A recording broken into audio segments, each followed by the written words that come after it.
thank you for making it through whatever exactly you call that is outside at this point. I don't know if it's snow, freezing rain, slush, whatever you want to call it. Okay. We are in week 3 of the strange story of Daniel and the story of the writing on the wall. This is a great story. The lesson we're going to get here is essentially a lesson in being a mensch. That's essentially what emerges from this chapter in the book of Daniel. It's Daniel chapter 5, and we'll be reading it, so you'll get to see it. And it's about a man by the name of Belshazzar. And we're going to talk about where he comes from and what he's all about. But if you take a look on your sheets at source number 1, this is actually a Purim source. Passage in the Talmud talking about the relationship between Vashti and Achashverosh. So you remember, of course, Achashverosh is the king of the Persian Empire. Vashti is his wife until she is not his wife anymore. He throws this massive party. She is invited to the party a little late. She's having her own party. And she gets the king really, really angry with the message that she sends him when she refuses to show up to the party. So the Talmud expands on what it was that she said. Apparently it wasn't just that she said, "I'm not interested in coming to your party." She said something more than that. Now the passage in the Talmud that we're looking at in source number 1 relates to a historical question that we're not getting into at all. But I'm just going to explain what the assumption is that the Talmud is making here. The Babylonians were the ones who destroyed the temple. They are the dominant empire in the region until the year 539 before the Common Era. The year 539 before the Common Era, according to the secular historical count, the Jewish tradition has a little bit of a different number, but it doesn't matter for our purposes. We're just going to call it 539 because putting a number on it is helpful. That's the ones. So in the year 539, the Persians and an assortment of allies defeat the Babylonians. And the first king of the Persian Empire post defeat of the Babylonians is Cyrus the Great, also known as Cyrus II. We liked Cyrus. We've talked about Cyrus on other occasions. Koresh. And we talked about him last year when we did our Game of Thrones series. So Cyrus eventually passes away, and then there were kings after him named Darius, as well as Artaxerxes or Artaxasta, all sorts of interesting names of kings, and the Persians like to recycle the names of their kings, which makes it very confusing to figure out who is whom and which ones have different analogs in the biblical text. But the key point for us is that Achashverosh, who is a Persian king, so he's after Cyrus, is married to a woman by the name of Vashti, presumably among his other wives, because this wasn't a monogamous type of a situation for Persian kings, as we know from the book of Esther. And Vashti, as the Talmud reads it here, is actually a descendant of the Babylonian kings, and she marries down, presumably for love. Meaning, Achashverosh was not from some royal Persian line. He was actually a stable boy. Right? Nice, like, all the different stories that you have, fairy tales and the like about the princess, and she marries some guy and makes him into a prince.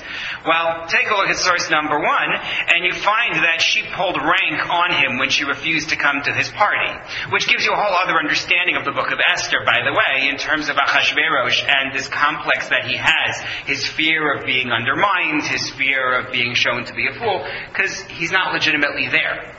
He's only there because of his marriage to a woman of royal lineage.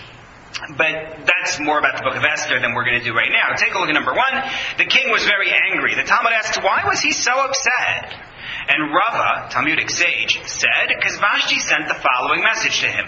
Son of my father's stable boy, my father drank the equal of 1,000 men and was not intoxicated. And this man, Achashverosh, becomes foolish in his wine. You, Achashverosh, you can't hold your liquor. My father, he knew how to drink. Her father is Belshazzar. And what we're going, that's the idea here. And what we're going to find out is that Vashti's revisionist history notwithstanding, he's not so good at holding his drink. And in fact, he had something of a problem, as we will see. So we're going to talk about what his character was and how the drinking actually plays into it. Yes? But the Midrash just picks that up, or they have some reason. Which piece? That Vashti said this to him? No, that Vashti is Belshazzar's daughter. Right, so that's a longer piece in the Talmud about where this whole thing comes from, where Ahasuerus came from. Yes, that's a bigger issue.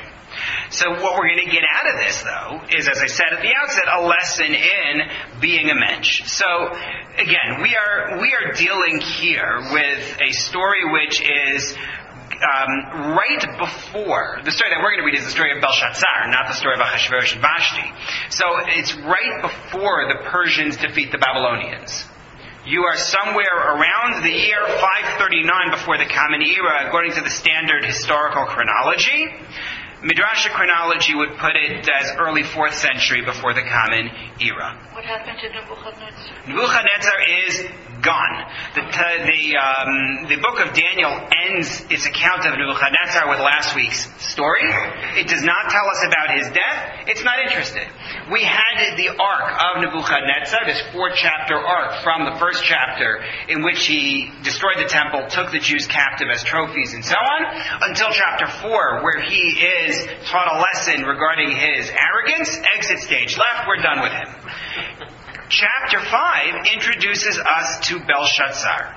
Belshazzar is described in the portion we're going to read as the son of Nebuchadnezzar. However, other texts place him as later, because there's another king of Babylon named Evil-Merodach. Or if you write it out in English, it doesn't look good. It looks like evil, Merodach. It's not a statement about him. It's just that's his name, Evil. You know, your parents named you something and you're just stuck with it. So his name was Evil-Merodach. He is in between the two of them, so that some say, Rashi says that Belshazzar and Evil-Merodach were brothers. They're both sons of Nebuchadnezzar. Others suggest that Belshazzar is Nebuchadnezzar's grandson, which makes sense because Jeremiah predicted that we would be exiled and we would serve under 3 Babylonian kings.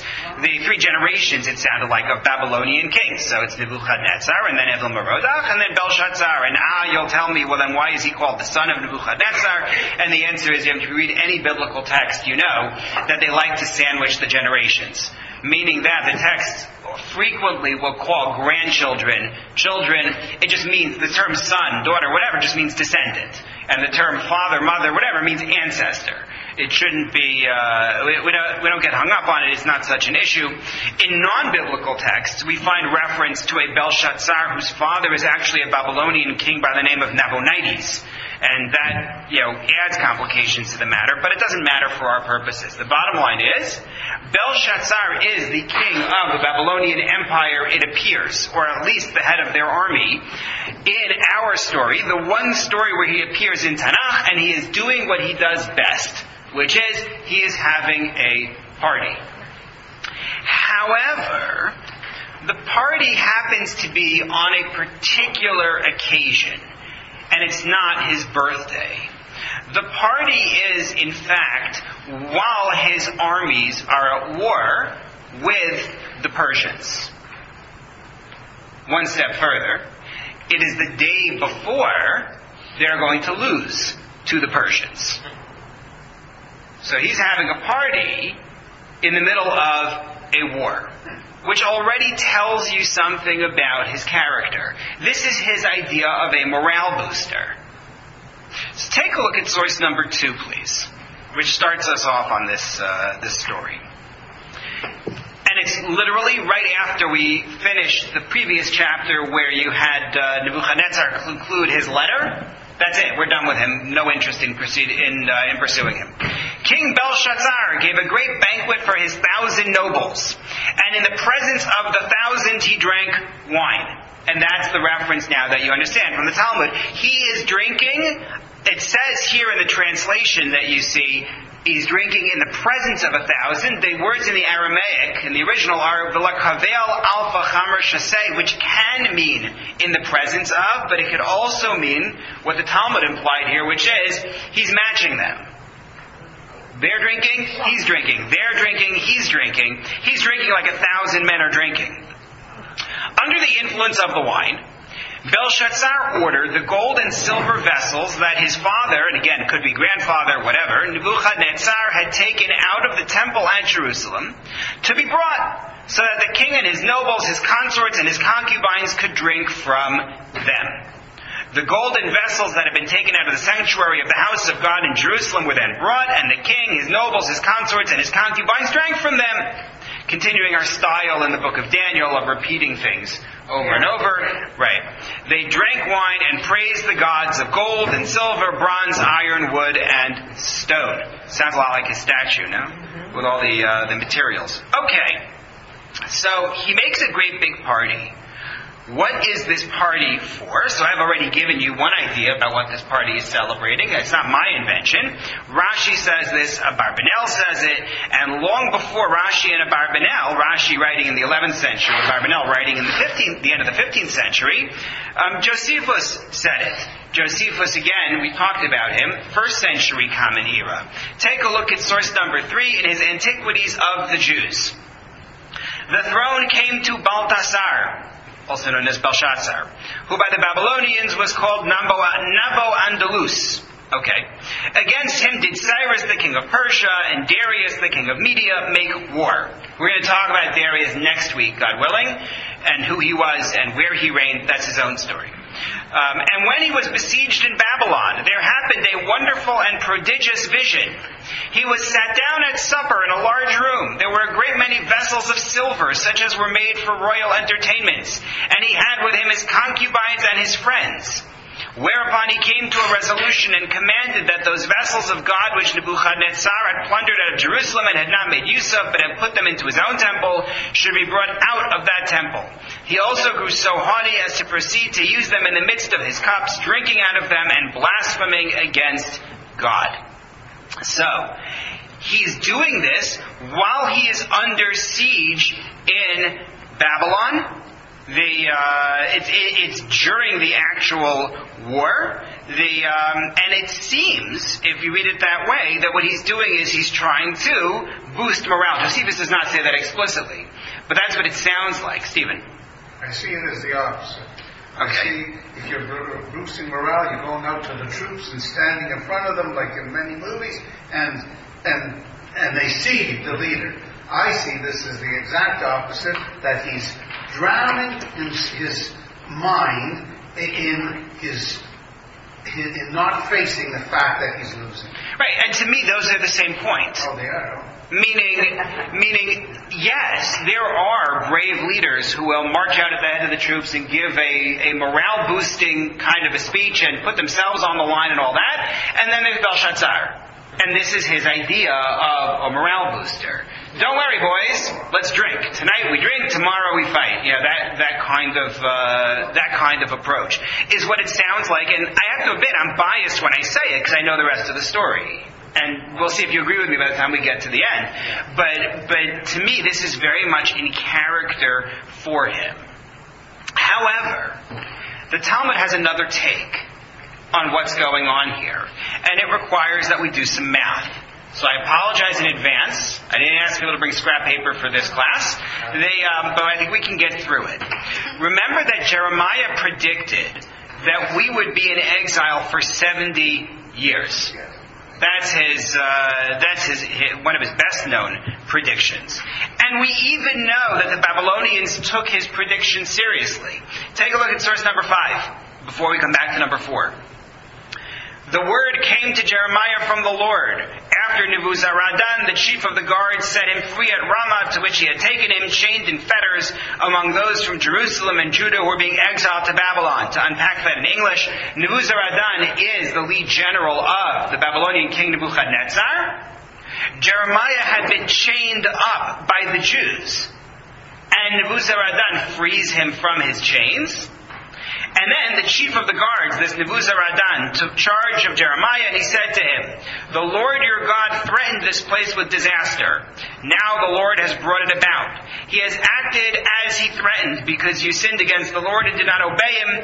That is why this has happened to you." In other words, they believe in the prophecies of Jeremiah. The Babylonians believe in those prophecies. So knowing that Jeremiah has made a 70-year prophecy, and knowing that Babylonians took Jeremiah seriously, this passage in the Talmud does a little math.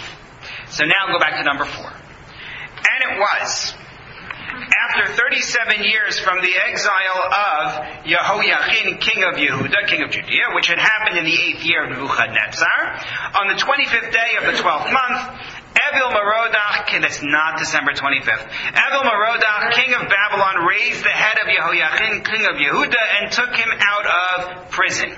So, Yehoiachin, king of Judea, is the last of our kings. Next to last of our kings, I apologize. But that's the first Babylonian conquest of Jerusalem. They depose Yehoiachin, they appoint a new king in his place, Yehoiakim, Tzidkiyahu. But that's the count that they're making here. The 8th year of Nebuchadnezzar is our starting point. 37 years later, Evil-Merodach frees Yehoiachin from prison. So he's in prison for 37 years, correct? So 8 and 37 is 45 years since Nebuchadnezzar had taken power. Tradition teaches that Evil-Merodach reigned for 23 years. And 2 years of Belshazzar, total 70.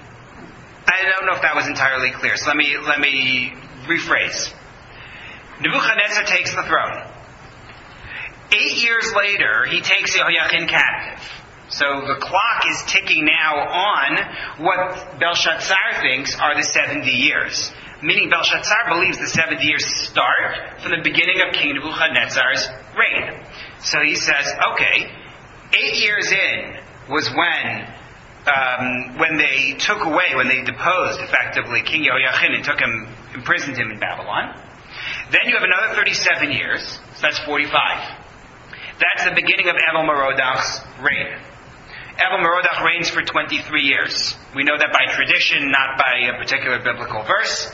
That takes you to 68. And then Belshazzar is only king for 2 years before the Persians kill him. So that means that this feast is going on 70 years after Nebuchadnezzar came to power. So that's their math. That's the math that they're bringing in. They say, well, maybe that's why Belshazzar made his feast. Belshazzar said, now certainly they will not be redeemed. It's been 70 years and the Jews are still captives. I will take out the implements of the temple and use them. I'm going to show that the Jews are defeated. Thus Daniel said, you elevated yourself over the master of heaven. The implements of his house were brought before you, and that's part of what we're going to see in this chapter. But that is what he's doing. The Talmud is making an assumption based on his conduct at the feast. Not just the fact that he held a feast, and it was 70 years after the start of Nebuchadnezzar's reign, but the fact that he brought out the temple vessels. Why do that? Why did he bring out vessels from the Judean temple for a feast of his? Says the Talmud, because he wants to say the Jews are truly defeated now, they're never coming out, and this is how we're going to celebrate that victory that occurred 70 years ago. 70 years ago, we won this war, we conquered them, and now that's been made final, and we are going to mark that great success. That's the idea. So that's what he thinks is going on, and that's why he makes the party according to the Talmud. The truth of the matter is that the two ideas behind why he makes the party can go together. Meaning, he's fighting his war against the Persians.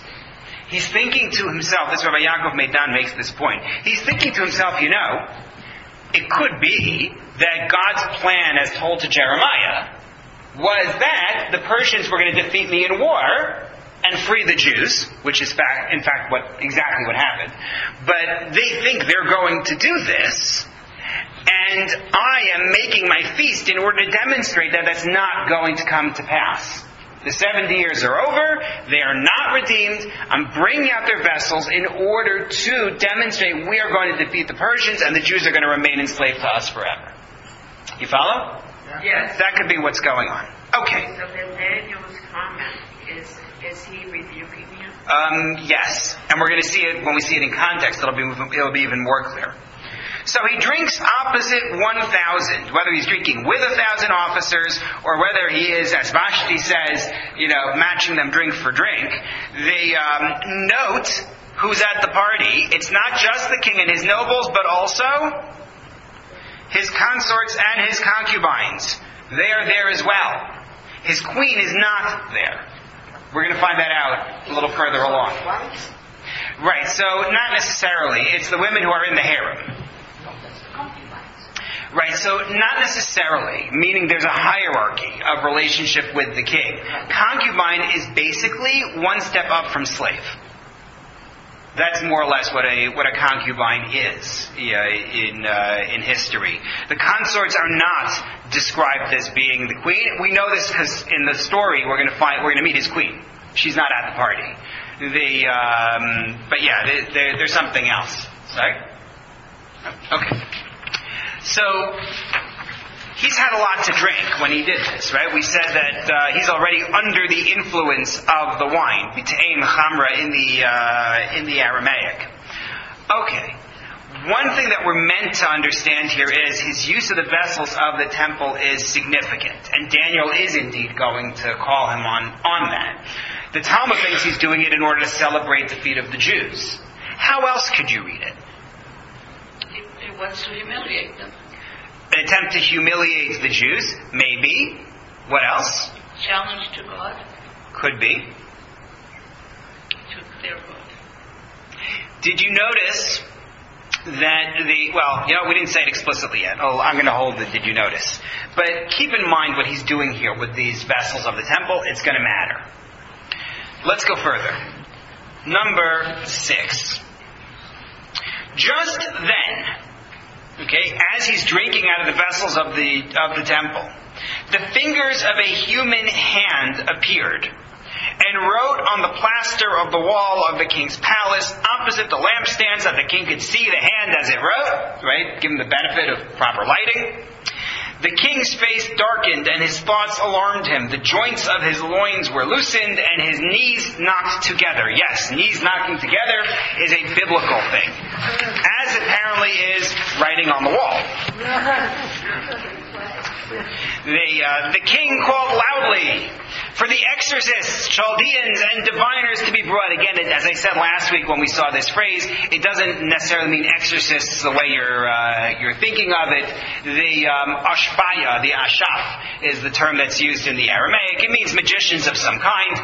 The king addressed the wise men of Babylon.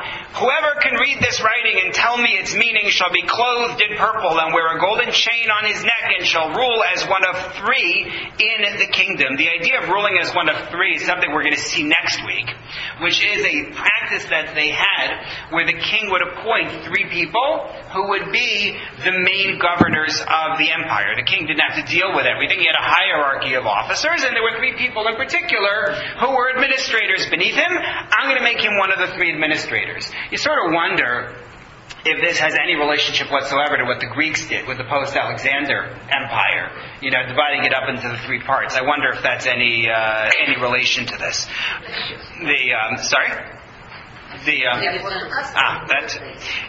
Well, in this case, it's not breaking up the empire, though. It's simply that he has 3 people who are in charge. So, this is fascinating to me. Yeah. This takes place a long time after Joseph. Yes. But it sounds quite a long time. In what sense? He's going to read what the... What's the major difference between the Joseph story and this one? One was a dream. One was supposed to be in front of you. Bingo. One of them was a dream, and one of them is a hand emerging and writing on the wall. What is the difference between those 2? How does this method of communication differ from the dream method? We all have dreams, so we all have seen hands writing on the wall. Right. This is a little more clearly supernatural. Yeah. What else? People can see too. Other people can see it. It's public. Right? It's more concrete. It is public. What is the point of doing it in this more public way? To know that God's in charge. In other words, that they should all see. They should all see that God. Could be. What else? And don't forget, he's a drunk king that's seeing this. Yes, he's wondering if what he's seeing, right? Sorry? There are witnesses. Good. There's something else. You're all correct. But there's something else that's going on. When you send a diplomatic letter to the king, right? When you send a special message to the king, generally speaking, it is sealed, right? You don't do it in public. It's a private message. When you send a public message, what are you doing? Challenging the king. Challenging. It's, I think, a little bit also, and there's something like this in the book of Nehemiah as well, there's a sense that it's an insult. Yes. Our communication is not intimate. When God speaks to somebody in the privacy of their dream, right, it's just to them, there's some sense of closeness. There's some sense of intimacy to it. This is out there for everybody to see. It's beneath God to communicate with Him in a direct and personal way. One other note that's fascinating to me on this, and there are a few other things that we're going to see about this. There's more to be said. But did you notice what his tactic was for trying to get someone to explain his vision? What does he offer? Right. Contrast that with his father, grandfather, predecessor, King Nebuchadnezzar. What's Nebuchadnezzar's method of getting people to go along? Right. I'm going to have you torn into pieces. He does promise well also. Let's not forget, he does promise well. But, yeah. It also shows that he takes it seriously. It's worth it to him. Okay, it shows that he takes it seriously. This is true, but I think there's something to be seen here in the fact that he's not threatening people. He's pleading with people. Yeah, he's scared, very scared. Okay, and Nebuchadnezzar was scared too, you know. Take a look at the passage now. Let's see what happens. We've seen that there's writing on the wall. He doesn't understand it. We're going to come back to what the writing actually looked like and why it was that he couldn't understand it. But first, Daniel is summoned, but not directly. Then all the king's wise men came. We're in the second paragraph on this page. Then all the king's wise men came, but they could not read the writing or make known its meaning to the king. King Belshazzar grew exceedingly alarmed, and his face darkened, and his nobles were dismayed. Because of the state of the king and his nobles, the queen came to the banquet hall. Now the queen shows up, right? Achashverosh didn't have Vashti at the party either. The queen is now here. The queen spoke up and said, "O king, live forever." Because that's, again, how you begin. "Let your thoughts not alarm you or your face darken. There is a man in your kingdom who has the spirit of the holy gods in him. In your father's time, illumination, understanding, and wisdom like that of the gods were to be found in him. And your father, King Nebuchadnezzar, appointed him chief of the magicians, exorcists, Chaldeans, and diviners, seeing that there is to be found in Daniel, whom the king called Belshazzar, extraordinary spirit, knowledge, and understanding to interpret dreams, to explain riddles, and solve problems. Let Daniel now be called to tell the meaning of the writing." And in fact, that's what they do. They summon Daniel. But before we get to the conversation between Daniel and the king, what do you see in the fact that he doesn't know about Daniel? That not that many years have passed.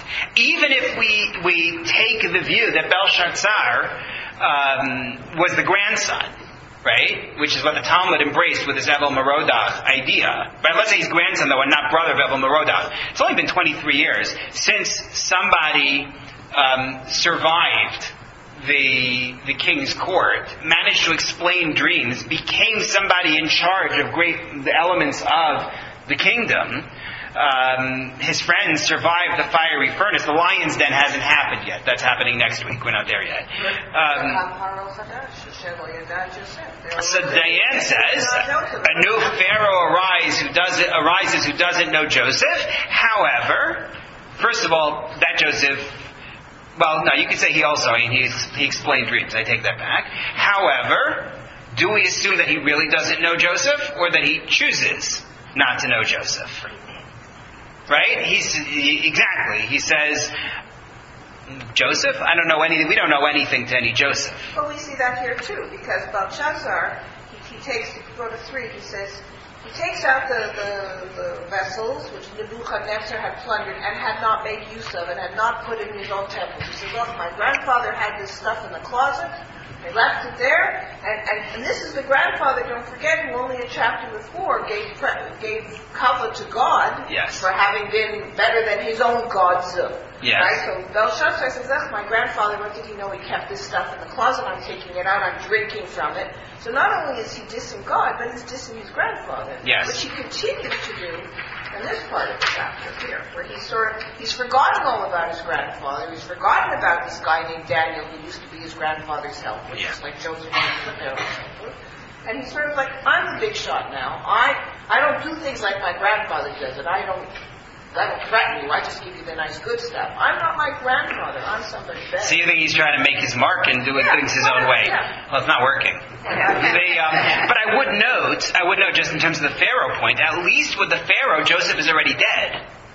Meaning, before that, we're told Joseph and all of his brothers are dead. Daniel's alive and kicking, as we're about to find out. So it's really strange. I'm thinking that the queen might be his mother rather than his wife. Good. So that's indeed one approach. That's one approach which we're going to come back to, is that this is actually not the queen, but the queen mother.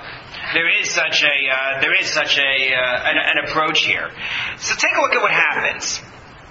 Daniel was then brought before the king. The king addressed Daniel.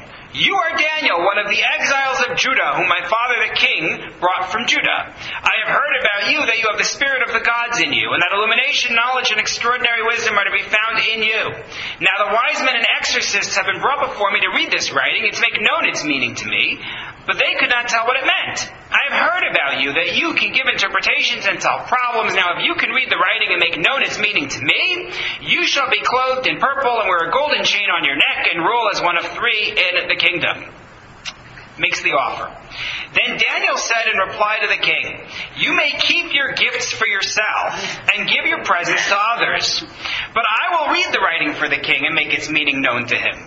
O king, the Most High God bestowed kingship, grandeur, glory, and majesty upon your father Nebuchadnezzar. And because of the grandeur that he bestowed upon him, all the peoples and nations of every language trembled in fear of him.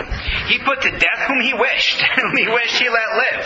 He raised high whom he wished, and whom he wished he brought low. But when he grew haughty and willfully presumptuous, he was deposed from his royal throne, and his glory was removed from him.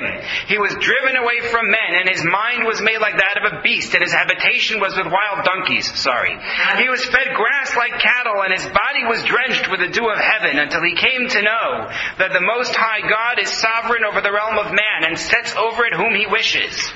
But you, Belshazzar, his son, did not humble yourself, although you knew all this. You exalted yourself against the Lord of heaven, and had the vessels of his temple brought to you. You and your nobles, your consorts, your concubines drank wine from them, and praised the gods of silver and gold, bronze and iron, wood and stone, which you do not see, hear, or understand. But the God who controls your life breath and every move you make, him you did not glorify. He therefore made the hand appear, and caused the writing to be inscribed. This is the writing that is inscribed. MiT, Tekel, Upharsin. That explains everything. MiT, Tekel, Upharsin. And this is the meaning. MiT is to count. The word minyan from the same root. God has... So that's where we're coming. We're getting there. Good question. God has numbered the days of your kingdom and brought it to an end. And it actually says MiT twice. It's MiT, Tekel, Upharsin.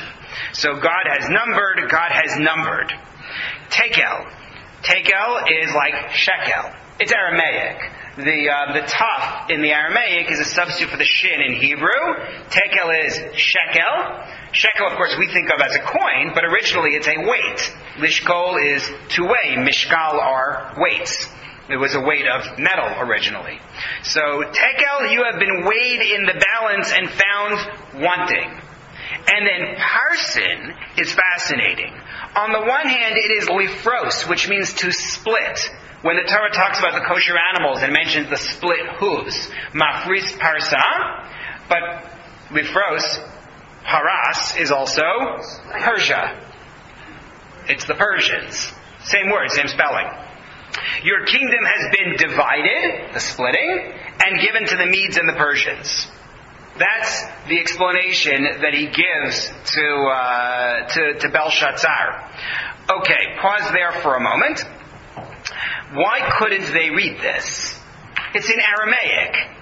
That's their language. Like, why couldn't you read this? So the Josephus, and this isn't probably Josephus, Abarbanel, Don Isaac Abarbanel quotes a book Josephus. However, he might be quoting Yosiphon, which is not the original Josephus. It's a later work. And it could be that was what he was quoting, which is why I couldn't find it in Josephus. What he suggests is, it's written in Hebrew letters, but the words are Aramaic. Now, what that means is the following. There's an alphabet which is called Paleo-Hebrew. What it means is older Hebrew. It's a different Hebrew alphabet from the one that we are familiar with today. The Hebrew alphabet, hang on, Paleo-Hebrew.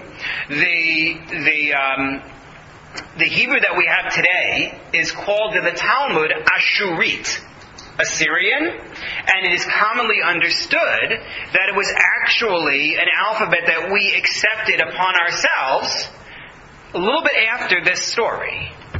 Usually it's associated with Ezra, which is the beginning of the Second Temple period, that he's the one who actually switches the alphabet that we're using. Before that we have this older alphabet, which is a Canaanite alphabet, which is the one that he's thinking of as Hebrew. So in other words, what that means is, Abarbanel believes, that this is written in Aramaic words, but it's using a different alphabet, and therefore they can't read it. Which Daniel, on the other hand, is able to read. The big question, of course, you have to ask is, if God wants to send him a message, why not write it in an alphabet that he's able to read? Right. So maybe it's for the sake of Daniel. I actually think something else is going on, which we're going to come back to. I think there's another point that's being made. The Talmud, though, does not assume that this is the case, that it's written in a different font, so to speak, that it's written in a different alphabet. The Talmud believes that actually what happens is God writes it in code. And there are all sorts of suggestions as to what code it is. If you take a look at source number 7, I brought it in the Hebrew because doing it in the English would not have made any sense. Rav says, B'gematria ichtiv lo, and it's written with gematria. Gematria does not mean what people usually call gematria today, which is associating a number with each letter of the Hebrew alphabet. What it means is another system of scrambling the letters. So Rav says, it's written, yitat idach pukhamt. What in the world is he talking about? So, what he's talking about is a type of code which is called atbash. Atbash means at, aleph, taf. Aleph is the first letter of the Hebrew alphabet. Taf is the last letter of the Hebrew alphabet. You do a swap. Whenever the first letter should appear, you use the last letter. Whenever the last letter should appear, you do the first letter. And you work your way inward in pairs. So bet, the second letter of the Hebrew alphabet, is swapped for shin, the next to last letter in the Hebrew alphabet.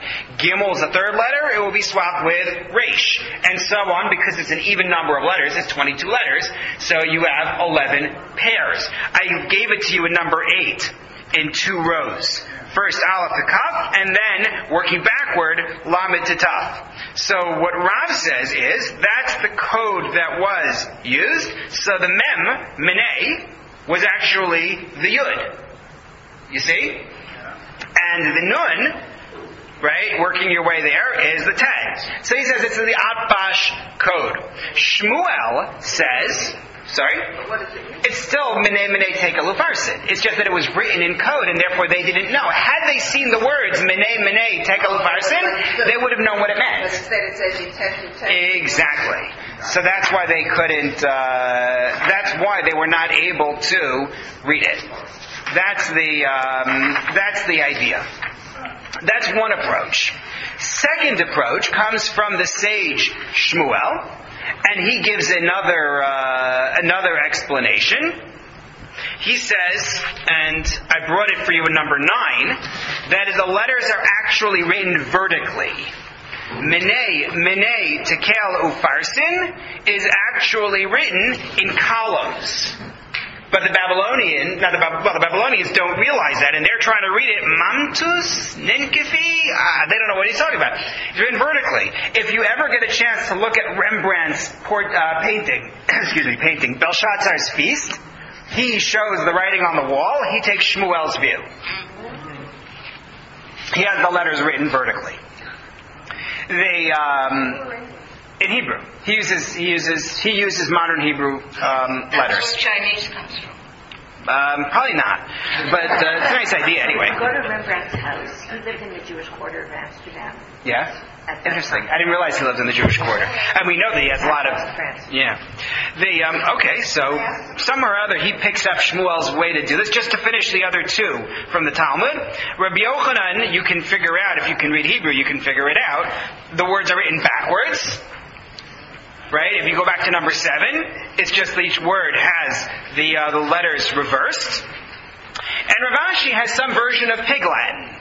So it's just that the first 2 letters in each one is swapped. The mem and the nun, the mem and the nun, the taf and the kuf, and then the vav and the pei. It's child's play, except that if you don't know what cipher is being used, you can't figure out what this is. You ask? All that we read here, that story with the queen and Daniel and all this is actually written in the book? Yes. No, all this is in the book. Right there in the book. So, Menei, right? God is counting, it says, twice. Abarbanel says it's the end of the count for Babylonian destruction, as well as the count for the Jews being redeemed. You could also say it's twice because God is saying, I'm serious, I'm going to carry this out, like Paro, where Paro has the dream twice. And Joseph says to him, it's appearing to you twice to say God is ready to carry this out. And Parsin, again, your kingdom is going to be split, and the Persians are going to take over. And now go back to source number 6, the end of it. Then at Belshazzar's command, they clothed Daniel in purple, placed a golden chain on his neck, and proclaimed he should rule as one of 3 in the kingdom. In other words, he carried it out. Even though Daniel had declined, he says, no, I'm going to do it, and he does it that day. How do we know he did it that day? Next sentence. That very night, Belshazzar, the Chaldean king, was killed. So, right, so I think I mentioned in one of the earlier weeks, Chaldean technically is not identical with Babylonians, but in general in Tanakh we identify them together. It's not different enough for it to be an issue. So they use them interchangeably. And then, of course, Cyrus, the Persian king, returns the vessels of the temple, which, after this story, probably looks like a good idea. Okay, so what are we supposed to get out of this story besides something amusing? So the first clue is the drinking. Tanakh in general views drinking as a sign of disgrace and a sign of poor character, and I want to be really careful with this. I don't mean to malign anyone who has an alcohol problem. That's not the point here. But the Talmud views drinking as a sign of disgrace and a sign of a problem. In fact, the first example of drinking that we find biblically is Noah. Right? You get Lot as well, but Noah is earlier. He gets drunk and he's exposed in his tent. Then you have the story of Lot and his daughters. You have the Nazir who wants to do something right. He takes a vow for God and he swears off wine, whether one is supposed to become a Nazir or not. It's clearly seen as a gesture of separating from something that is dangerous or bad. Hannah goes to pray at the temple, and Eli, the high priest, rebukes her because he thinks that she is drunk. Achashverosh at his feasts brings out the wine, both the major feasts in the beginning and then the subsequent feasts in the course of the book. We have biblical law that prohibits one who has had a drink from entering into the temple. All sorts of moralizing goes on biblically. I didn't bring the verses here. There are too many of them. But it speaks about people erring with their wine, about wine being treacherous. King Solomon's mother, in the beginning of the 31st chapter of Proverbs, rebukes him not to go after wine. Wine is inappropriate for kings and rulers. Yeah, exactly. But that's the problem. But hang on. Diane mentions the fact that there is a proliferation of what are called in the vernacular Kiddush clubs. Sandy points out the fact that we use drink ritually, and indeed when you're dealing with wine, what you're dealing with is a double-edged sword. Because on the one hand, it's acknowledged biblically it can bring joy to a person, it can elevate one's feelings, and at the same time, it can be horribly devastating. And the biblical solution, which becomes part of halacha, part of law, is to try to use it, but in a very confined way, with a lot of warnings against its abuse. And then there's Purim. Hang on. Sorry? Meat and wine. Yeah. It's understood that it has that effect. Correct. We're told to have it. And Ricky makes the point as well regarding Purim, that it becomes part of the celebration, although there it's specifically to distinguish the celebration you're having from the celebration that Achashverosh has in it. But it's absolutely recognized as something of a threat. Take a look at source number 10. Passage at the end of the volume of Brachot in the Talmud where they're dealing with dreams and what the imagery means in a dream. Dreams of all kinds of beverages are good signs, except wine. Some drink it and it's good for them, as in the verse, and wine which gladdens the heart of man, yain esamach levav enosh, and some drink it and it's bad for them. And this is from Bathsheba's advice to her son Solomon, give intoxicating drink to the doomed, and wine to those of bitter spirit, meaning that's who should be drinking wine. Wine is not something that one should drink in general. There's a great play on words in another passage in the Talmud, which I brought you in source number 11. Why is wine called both yayin and tirosh? Those are both biblical names for wine. Yayin, because it brings yilala, which is wailing to the world. If you think of the word ululating, yes, that's where it comes from. I assume that it comes from yilala. It means to wail. Tirosh, because of the word rosh, not rosh like head. It's resh vav shin. It means rush, one who is poor. One who starts with it becomes poor. And then they also note the verse that we quoted in the previous source, wine which gladdens the heart of man, Yisamach levav enosh. So you could also read it as Yishmach, because of course the shin and the sin are the same letter. There are no dots in original biblical text. So it's written Yishmach and pronounced Yisamach. What does that mean? If one merits, it gladdens him. Yisamach, make him happy. Sameach. If one does not merit, it destroys him. And they read it as Yishmach, like Shemama, desolation. Interestingly, source number 12 brings this as a source for the practice of saying savri. Right? When someone makes kiddush, there's a part where they're supposed to say savri maranan. It's not part of the blessing. Savri maranan literally means think or pay attention to those who are assembled, and then often people will respond l'chaim. So there are various explanations for why one does that. I brought you the students of Rashi and their idea. Because wine causes shame, bringing people to intoxication, foolishness, and ruin. And the text says wine is misameach the heart of man, and then you get a version of what we just read in the Talmud in number 11. You find it here. If one merits, it gladdens him. If one does not merit, it destroys him. Therefore one says, think, my masters, savri muranan, as if to say, set your minds to drink wine. He says it out of fear, lest they come to corruption. And this is why he says l'chaim, meaning we wish and plan to drink to life. In other words, this drinking should be a positive drinking, not a negative drinking. Unless they come to corruption, they answer, amen, l'chaim. So it's meant to be a statement against damaging drinking. Amen. Right, so they would say amen other than that. Remember that not everybody uses amen only after a bracha. There's more to be said about that. But yes, they're saying amen l'chaim. I go with Maimonides. And Maimonides in number 13, I actually brought you from his work of law. In his Guide to the Perplexed, he's even stronger. But I brought you the one in his work of law because I felt it was okay to go without the strongest formulation. But he says, when a wise person drinks wine, he drinks only enough to irrigate the food in his innards. Anyone who becomes intoxicated is a sinner, degraded, destructive to his own wisdom. Becoming intoxicated in front of laity desecrates God's name, meaning if he's a scholar, it adds to the desecration involved. He writes about this at length. He's not a fan. I ask you to keep all of this in mind because now we're looking at Belshazzar, who drinks with his 1,000 men and understands the way that the rabbis would then look at this kind of a depiction.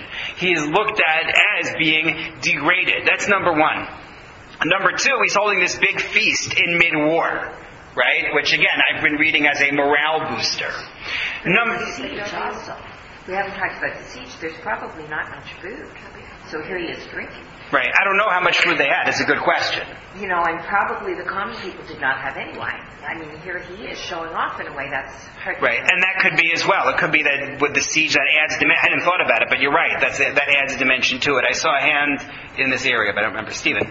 I've been explaining before.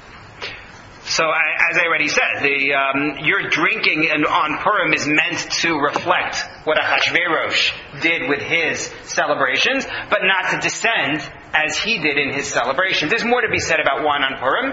I am an advocate, and I send out an email to this effect every year to the Beit Midrash email list. I'm a believer in the idea that one drinks a little more than one would normally drink, let's say at one's Shabbat dinner, and take a nap. They not go beyond that. But that's a longer discussion. The third clue to Belshazzar and the way we're supposed to look at him is his use of the temple vessels. It is common biblically to take religious trophies. We did it. After the war that we fought against Shechem, Shimon and Levi's war against Shechem, Jacob has to tell his family, get rid of the gods of Shechem that you took in the spoils. So clearly there was such a practice. King David did it against Ammon as well. He took the crown of their god and had its idolatrous status eliminated, had it rejected as an idol, and then he took it as his own crown.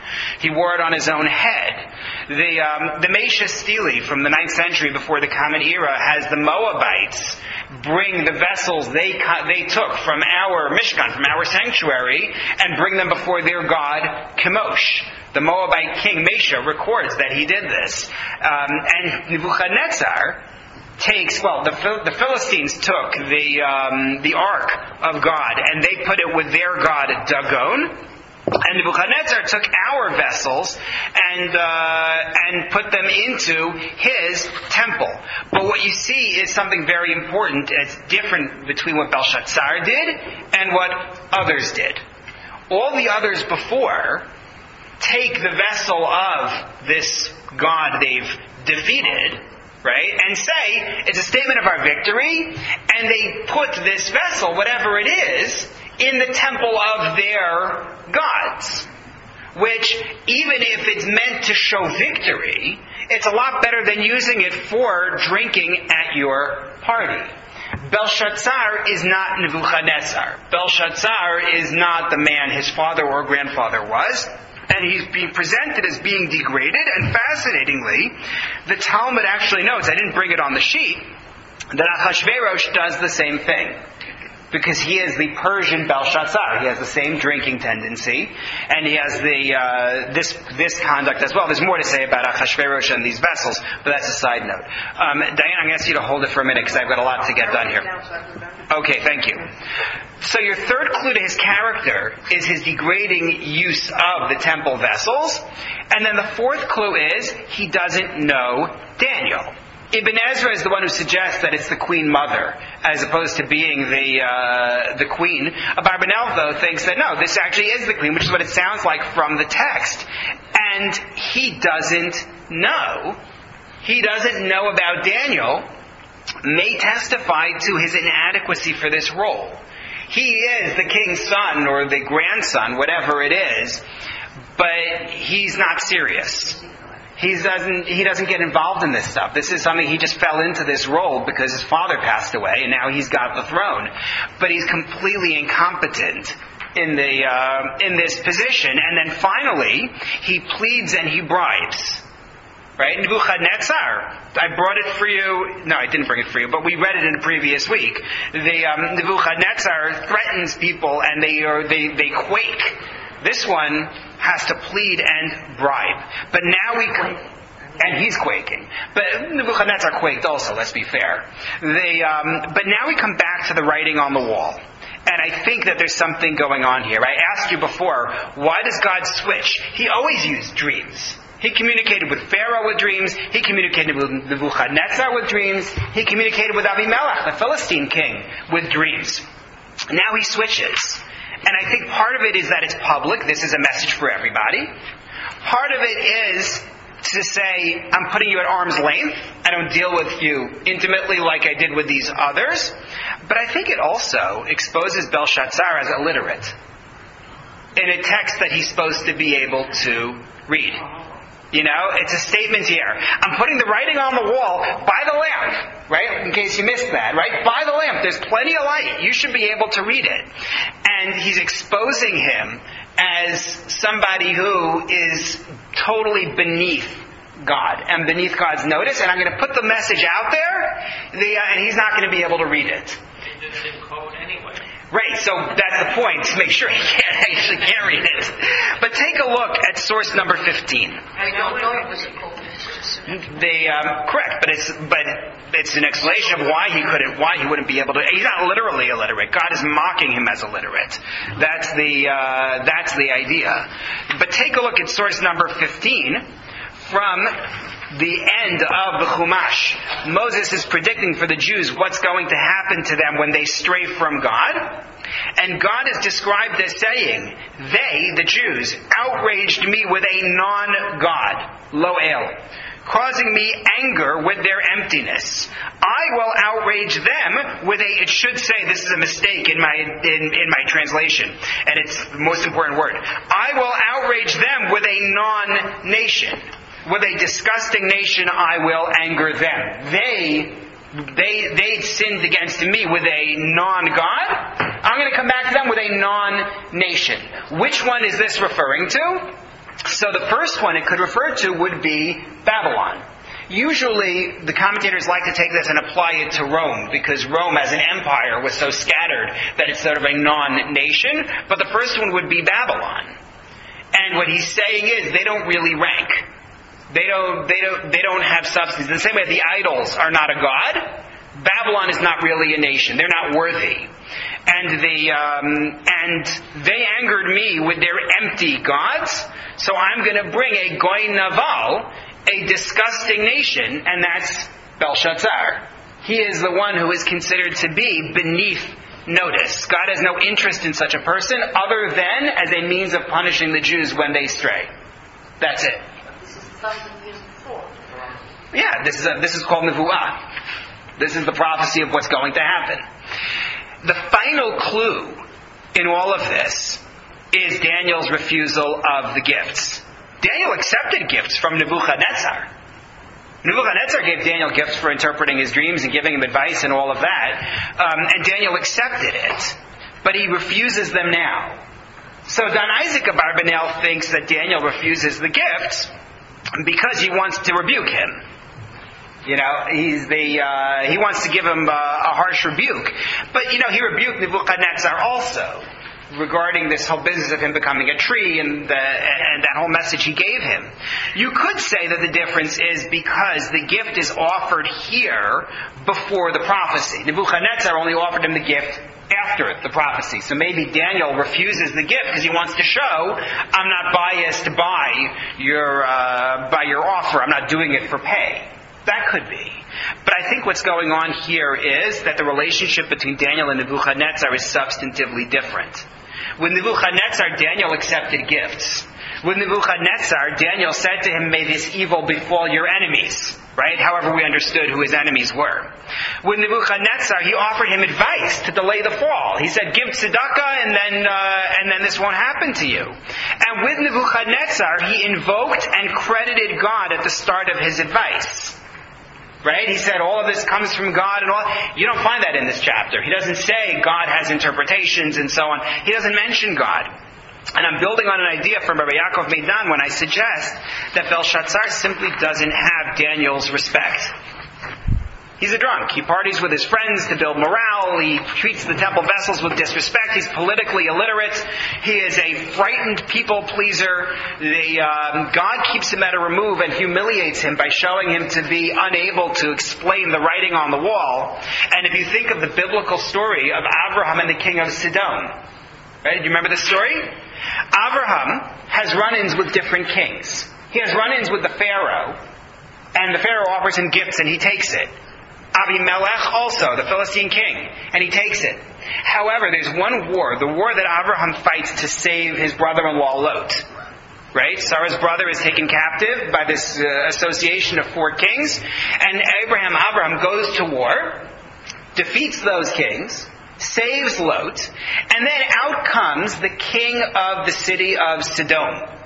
And he says to him, thank you so much for what you've done. Abraham had liberated him. And he says to him, let's make a deal. I'm going to take the captives, and you take the spoils. Which is a big deal. The king of Sodom. Sodom is known for its greed. He says, you can take the spoils. And Abraham says, I don't want you to be able to say that you gave me anything. That's what he says. Al Tomar ani hesharti et Avram. I don't want you going around telling people you gave me anything. The Sodom is beneath Abraham. And I think that's what's going on here. Daniel says, I'm not taking anything from you. You can keep your gifts. And of course, in the end, Belshazzar tries to give it to him anyway, but it's useless because that night he's killed and the empire is over. But I think that may be the statement that's going on. And what this story gives us, aside from an interesting historical lesson about Belshazzar and Daniel and the end of the Babylonian Empire, is guidance in terms of who is respected and who is not respected. What sort of conduct the Torah respects and what sort of conduct the Torah does not respect. And what Belshazzar does, and in particular the drinking, is something that the Torah does not respect. We continue, God willing, next week with our last in the series, Darius and Daniel and the Lion's Den. Stay tuned. Thank you. Right, and the answer is we don't know anything about her, other than what you see here in the story. I would have assumed, again, like we said initially with him, everybody should know about Daniel. It's bizarre that he's unaware. Yeah, we do find Daniel later on living in the city of Shushan, and one of the commentators suggests that maybe he's already living in Shushan, which is far away, even if it's under Babylonian control. But it just doesn't explain how this person can't be aware of Daniel. It doesn't. Maybe he doesn't want to give him import by saying, well, I don't know if he don't. Maybe, but then he calls for him when the queen mentions him. Well, now he has to. Maybe now he has.